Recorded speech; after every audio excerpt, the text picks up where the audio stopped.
सहेंगे और मोहम्मद दुनिया में ऑर्गेनाइज क्राइम का जन्मदाता है। वो बलात्कारी था, गुंडा था, डकैत था, औरतों का सौदागर था और वही का मंदिर को तोड़ने वाला था। क्राइम के दाता तुम हो। मोहम्मद सल्लल्लाहु अलैहि वसल्लम की गुस्ताखी करोगे, तुम्हारी जुबान खींच लो।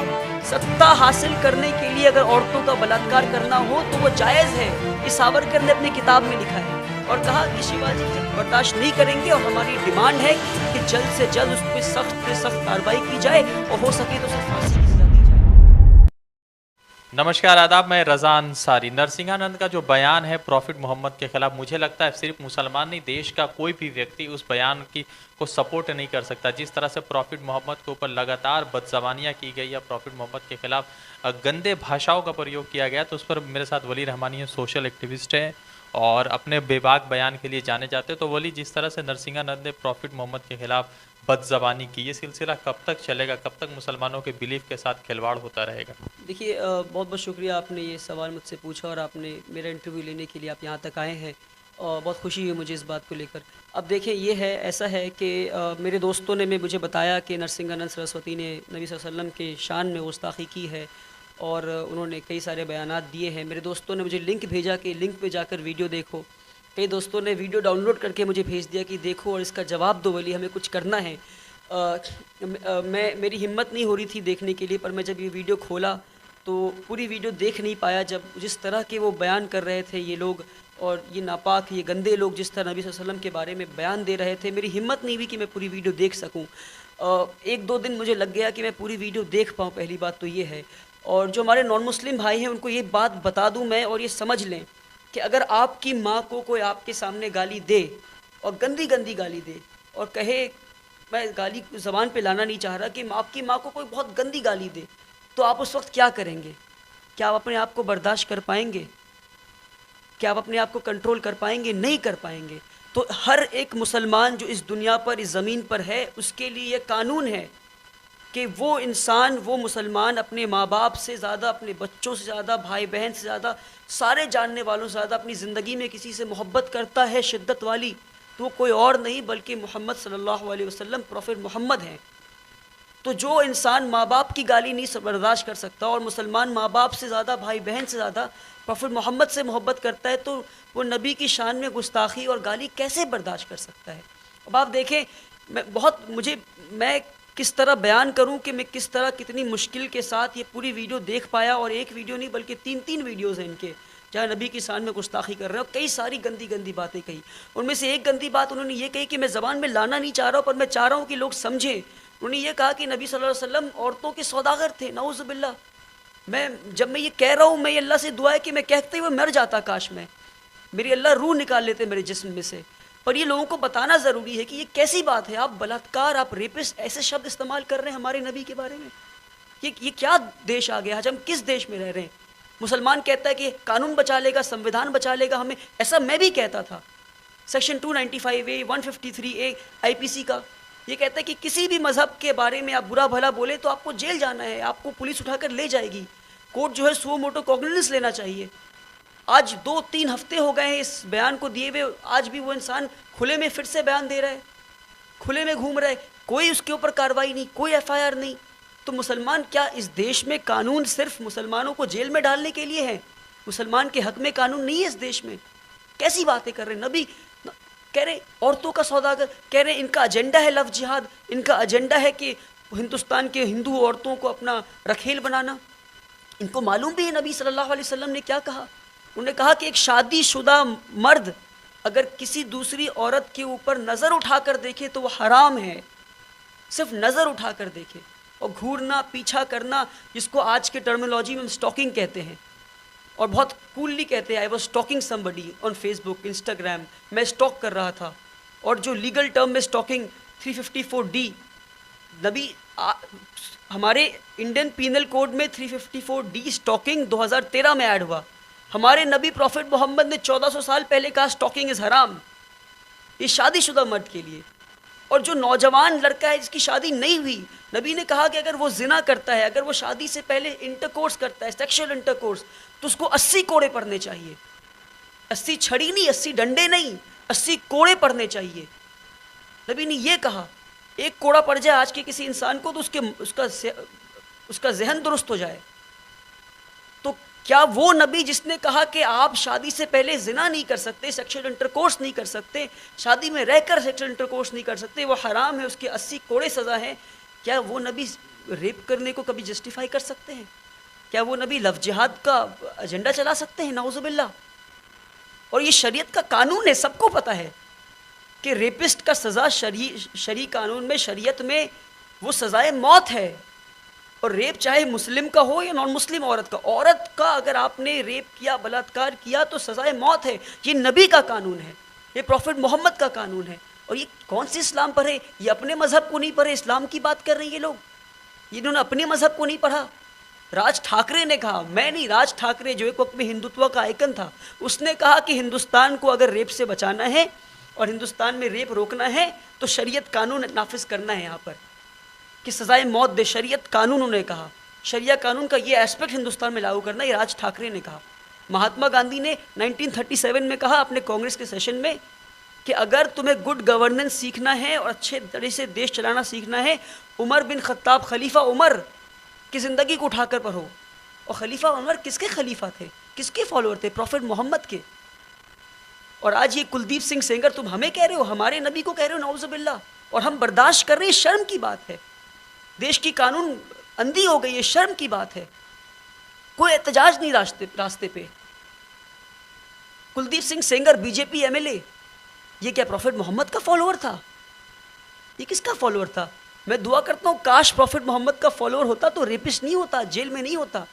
चिन्मयानंद बीजेपी का मिनिस्टर, यूनियन मिनिस्टर, रेपिस्ट जेल में है। ये क्या प्रॉफिट मोहम्मद का फॉलोअर था? आशाराम बापू प्रॉफिट मोहम्मद के फॉलोअर थे, नित्यानंद प्रॉफिट मोहम्मद के फॉलोअर थे, साई राम आशाराम बाबू का बेटा प्रॉफिट मोहम्मद के फॉलोअर थे। बिल्कुल प्रॉफिट मोहम्मद के फॉलोअर नहीं थे। अगर प्रॉफिट मोहम्मद के फॉलोअर होते तो कभी रेपिस्ट नहीं बन सकते थे ये लोग। नौज़ुबिल्लाह, कैसी गुस्ताखी है ये, हम कैसे बर्दाश्त कर रहे हैं? ये क्या सब्र का इम्तिहान हमारा लिया जा रहा है आज? और ये कहाँ से आइडियोलॉजी? ये हमें कह रहे हैं कि हमारे नबी औरतों के सौदागर। नौज़ुबिल्लाह, आप इनके जो हिंदुत्व का जो आइकन है इनका, सावरकर, उसका किताब जाकर पढ़े, 6 glorious apex of Indian history, chapter number 8 में उसने कहा है सत्ता हासिल करने के लिए अगर औरतों का बलात्कार करना हो तो वो जायज़ है। ये सावरकर ने अपनी किताब में लिखा है। और कहा कि शिवाजी जब कल्याण के मुसलमान राजा को हरा देते हैं तो शिवाजी की फौज उसकी बहू को उठा कर ले आता है, तो शिवाजी अपने फौज से डांट के कहते हैं कि बहू को वापस लौटा कर आओ, ये हमारे ट्रेडिशन का हिस्सा नहीं है। तो सावरकर शिवाजी को कहता है वो गलत थे, वो मुसलमान औरत को रख लेना चाहिए था, उसका बलात्कार करना चाहिए था। जब तक मुसलमान औरतों का बलात्कार ना करे मुसलमानों में खौफ नहीं बैठेगा। ये सावरकर की आइडियोलॉजी है और मैं झूठ नहीं कह रहा। उसकी किताब उठाकर देख लें, 6 glorious apex of Indian history, chapter number 8। मैं चैप्टर नंबर बता रहा हूँ आपको, उठाकर देखिए उसी किताब को आप। और ये सावरकर के फॉलोअर हैं जो कश्मीर में जब 8 साल की बच्ची आसिफा का रेप होता है तो वो जश्न में और रेपिस्ट के सपोर्ट में बीजेपी का झंडा लेकर और इंडिया का झंडा लेकर वो प्रोटेस्ट मार्च निकालते हैं रेपिस्ट के सपोर्ट में। ये हमारी आइडियोलॉजी है तो तुम्हारी हिंदुत्व आइडियोलॉजी है। तुम कहते हो कुरान की बात, हदीस की बात, प्रॉफिट मोहम्मद की बात, अरे तुमने अपने किताब नहीं पढ़ा आज तक। तुम सावरकर की आइडियोलॉजी फॉलो करते हो, तुम रेपिस्ट हो, तुम्हारे सारे एमएलए रेपिस्ट हैं, तुम्हारे बीजेपी में सारे रेपिस्ट हैं, तुम्हारा क्राइटेरिया एमएलए बनने का रेपिस्ट होना है और तुम्हारे क्रिमिनल रिकॉर्ड्स होने हैं, और तुम हमारे ऊपर उंगली उठा रहे हो। हमारे नबी ने औरतों को नजर उठाकर देखने को हराम कहा और तुम हम पे उंगली उठा रहे हो। खामोश रहती है और ये ट्रेडिशन चलता रहता है। जब तस्लीमा नसरीन की तरफ से कोई बयान आता है तो अगर मुसलमान कहते हैं तो कहते हैं कि फ्रीडम ऑफ एक्सप्रेशन की बात है। आज जिस तरह से नरसिंहानंद सरस्वती ने कहा है तो ये ठीक है, फ्रीडम ऑफ एक्सप्रेशन में ऐसा तो नहीं कि किसी धर्म के खिलाफ इस तरह की मतलब बेओहियात बातें की जाए, बेकार की बातें की जाए। देखिए वही फ्रीडम ऑफ एक्सप्रेशन के नाम पे ये नरसिंहानंद पहला इंसान नहीं है। इनका एक बहुत बड़ा लीडर है पुष्पेंद्र कुलश्रेष्ठा। पुष्पेंद्र कुलश्रेष्ठा तो ये लगातार वीडियोस बनाता है, लव जिहाद, ये जिहाद, वो जिहाद। इनको किस तरह लगाम डाला जाए? हिंदुस्तान के मुसलमान को ज़रूरत है कि आज एक बैनर के अंदर हम आए और इनके खिलाफ कानूनी कार्रवाई करें। अगर वो काम नहीं आता तो सड़क पर आए, वो काम नहीं आता तो आगे का वो ले, अगर कानून हमारा काम साथ नहीं देता। आज मैं ये बात कहता हूँ आपसे, मगर नबी की शान में गुस्ताखी हम बर्दाश्त नहीं कर सकते। तुम किस नबी की बात कर रहे हो? इसकी ज़िंदगी तुमने नहीं पढ़ी, तो आज ज़रूरत है कि हिंदुस्तान के मुसलमान कानूनी तरीके से इनके खिलाफ कम से कम एहतजाज तो करें, प्रोटेस्ट तो करें।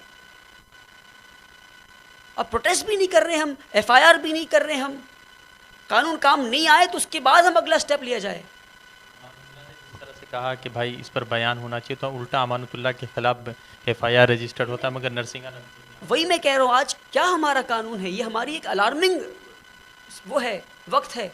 हमारे हिंदू भाई समझें, कर आज एक मुसलमान आप नरसिंहानंद सरस्वती का स्टेटमेंट उठाएं और हू बहू कॉपी कर दें और उसमें से प्रॉफिट मोहम्मद वर्ड के बजाय राम या कृष्णा या किसी हिंदू गॉड का नाम रिप्लेस कर दे, तो आज देखिए क्या होता देश में। आज आग लग गई होती कहीं पर, पूरे देश भर में प्रोटेस्ट हो रहा होता, मुसलमानों का कत्लो आम हो रहा होता, वो इंसान अब तक फांसी पे चढ़ गया होता, पर क्योंकि वहाँ पे कृष्णा या राम का नाम नहीं, प्रॉफिट मोहम्मद का नाम है, इसलिए नरसिंहानंद सरस्वती पे नहीं बल्कि जो प्रोटेस्ट कर रहा है उस पर FIR हो रहा है।